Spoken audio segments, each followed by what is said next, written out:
Assalamualaikum warahmatullahi wabarakatuh. Hamdan wa syukranillah, salatan wa salaman ala rasulillah, amma ba'd. Perkenalkan, nama saya Asrul Hikmah, akan mempresentasikan mengenai sejarah dan perkembangan bahasa Indonesia pada periode sebelum Sumpah Pemuda pada tahun 1928. Baiklah, dalam usaha menaikkan derajatnya, bangsa Indonesia mula-mula sangat besar hasratnya untuk mempelajari bahasa Belanda. Karena pada waktu itu, bahasa Belanda merupakan jalan yang sebaik-baiknya untuk mendapatkan kepandaian dan derajat yang sama dengan Belanda. Nah, di pihak lain, sejak timbulnya pergerakan kebangsaan di Indonesia yang berkenaan dengan bahasa itu, sejak timbulnya pergerakan kebangsaan yang bercita-cita ingin menyusun tenaga rakyat untuk mencari jalan mencapai jumlah rakyat yang banyak dengan organisasi yang kuat. Nah, ada beberapa faktor yang memungkinkan diangkatnya bahasa Melayu menjadi bahasa Indonesia ataupun bahasa nasional. Satu, karena bahasa Melayu menjadi sebagai bahasa lingua franca dan bahasa perhubungan dalam perdagangan di seluruh Nusantara. Terus yang kedua, karena bahasa Melayu mempunyai sistem yang relatif sederhana, ditinjau dari segi fonologi, morfologi, dan sintaksis. Yang ketiga, karena faktor psikologis, yaitu suku bangsa Jawa dan Sunda. Walaupun penutur kedua bahasa itu banyak, meskipun begitu, mereka telah menerima bahasa Melayu sebagai bahasa persatuan dan sebagai alat pemersatu bangsa. Dan yang keempat, karena faktor kesanggupan bahasa itu sendiri untuk dapat dipakai sebagai bahasa kebudayaan dalam arti yang luas dan dapat digunakan untuk merumuskan pendapat secara tepat dan mengutarakan perasaan secara jelas. Mungkin cuman itu yang dapat saya sampaikan. Selanjutnya, materi selanjutnya akan disampaikan oleh saudari Elmilia. Kepadanya kami persilahkan. Oke, bismillahirrahmanirrahim. Assalamualaikum warahmatullahi wabarakatuh. Baiklah, perkenalkan, nama saya Elmilia. Saya dari kelompok pertama. Dalam kesempatan kali ini saya akan menjelaskan tentang perkembangan bahasa dari masa ke masa, yaitu dari masa Sumpah Pemuda tahun 1928 sampai dengan masa Proklamasi Republik Indonesia tahun 1945. Oke, lanjut saja ke pembahasannya.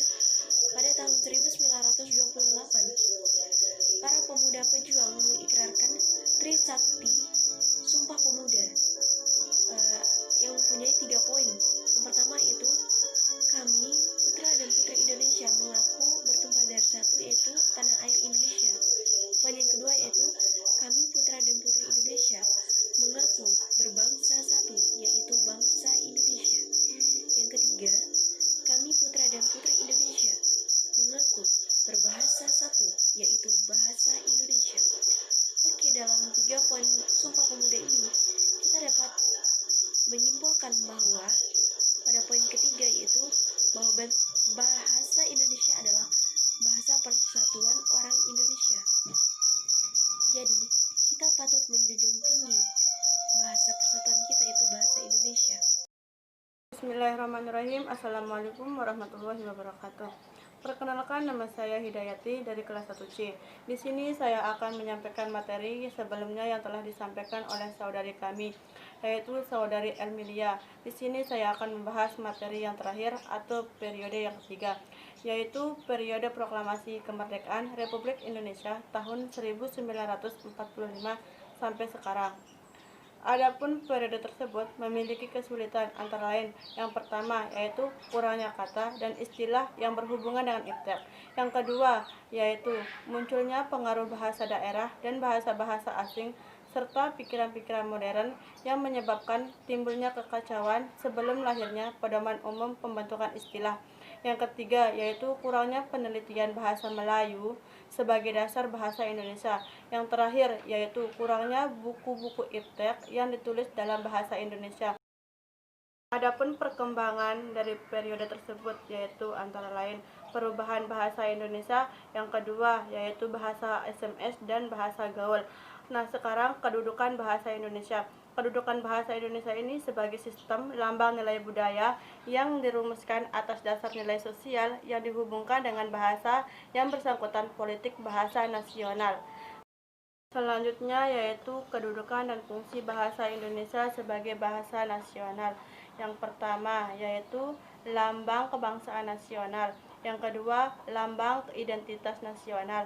Yang ketiga yaitu lambang yang menghubungkan penyatuan berbagai suku yang memiliki bahasa daerah dan budaya masing-masing ke dalam kesatuan bangsa Indonesia.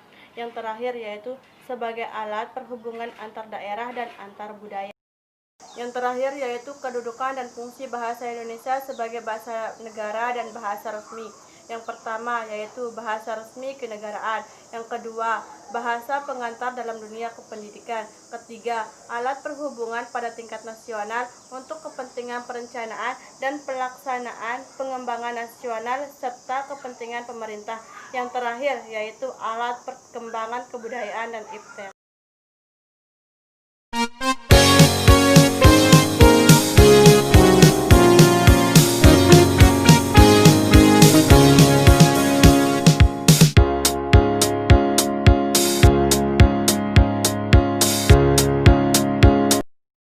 Bismillahirrahmanirrahim. Assalamualaikum warahmatullahi wabarakatuh. Perkenalkan, nama saya Hidayati dari kelas 1C.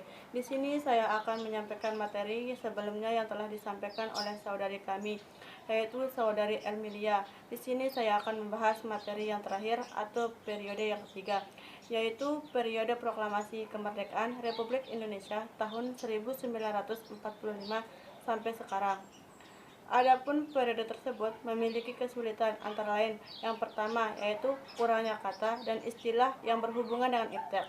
Yang kedua yaitu munculnya pengaruh bahasa daerah dan bahasa-bahasa asing serta pikiran-pikiran modern yang menyebabkan timbulnya kekacauan sebelum lahirnya pedoman umum pembentukan istilah. Yang ketiga yaitu kurangnya penelitian bahasa Melayu sebagai dasar bahasa Indonesia. Yang terakhir yaitu kurangnya buku-buku iptek yang ditulis dalam bahasa Indonesia. Adapun perkembangan dari periode tersebut yaitu antara lain perubahan bahasa Indonesia, yang kedua yaitu bahasa SMS dan bahasa gaul. Nah, sekarang kedudukan bahasa Indonesia. Kedudukan bahasa Indonesia ini sebagai sistem lambang nilai budaya yang dirumuskan atas dasar nilai sosial yang dihubungkan dengan bahasa yang bersangkutan politik bahasa nasional. Selanjutnya yaitu kedudukan dan fungsi bahasa Indonesia sebagai bahasa nasional. Yang pertama yaitu lambang kebangsaan nasional. Yang kedua, lambang identitas nasional. Yang ketiga yaitu lambang yang menghubungkan penyatuan berbagai suku yang memiliki bahasa daerah dan budaya masing-masing ke dalam kesatuan bangsa Indonesia. Yang terakhir yaitu sebagai alat perhubungan antar daerah dan antar budaya. Yang terakhir yaitu kedudukan dan fungsi bahasa Indonesia sebagai bahasa negara dan bahasa resmi. Yang pertama yaitu bahasa resmi kenegaraan. Yang kedua, bahasa pengantar dalam dunia kependidikan. Ketiga, alat perhubungan pada tingkat nasional untuk kepentingan perencanaan dan pelaksanaan pengembangan nasional serta kepentingan pemerintah. Yang terakhir yaitu alat perkembangan kebudayaan dan iptek.